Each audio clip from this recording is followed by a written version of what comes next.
Whilst the very phrase itself is enough to strike fear and loathing into the hearts of many music lovers, it seems that metal is returning to its glory days. And it's not just the Americans who are exchanging their spandex for a pair of baggy skater shorts, because UK bands are turning up their amps to 11 as well, and long hairs across the land have been banging their heads in appreciation. The 70s saw British heavy metal reach its pinnacle as legends in leather Motorhead, Black Sabbath and Iron Maiden burst out of Grey Britain with multi-platinum success. Now, 20 years later, with the spandex and leather a distant memory, American acts like Limp Bizkit and Linkin Park dominate the rock scene. But the power chord has returned to British soil. In the wake of Linkin Park and Limp Bizkit, there are going to be an absolute raft of bands that come along that you know are going to have a DJ, you know you're going to have a guy with a baseball cap on. There are genuinely a group of really good bands that have come along there, and they're bands that are offering an alternative to what is going on in America.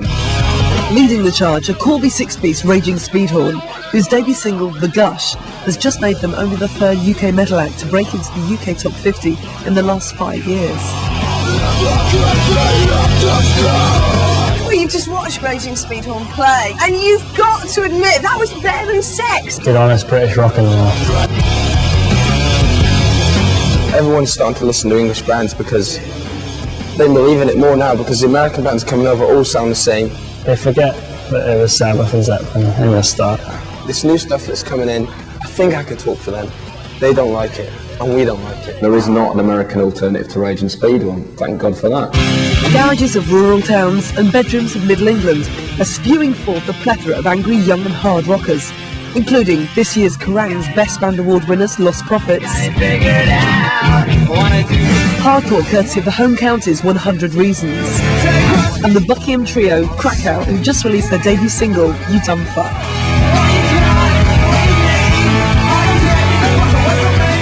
New metal started off really well when Limp Bizkit released their first record. Since then, it's got really watered down by the recent Limp Bizkit records and Linkin Parks and all bands like that.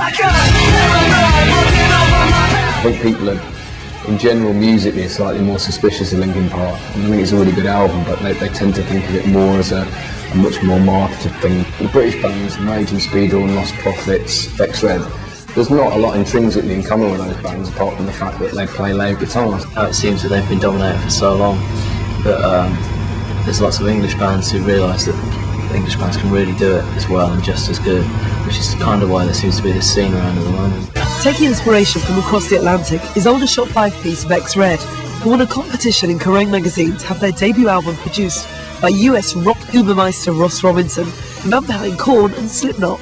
I don't think we really care about the British Americans, really. We just like the British people doing our music. Finally, the UK is no longer willing to accept second-rate US imports.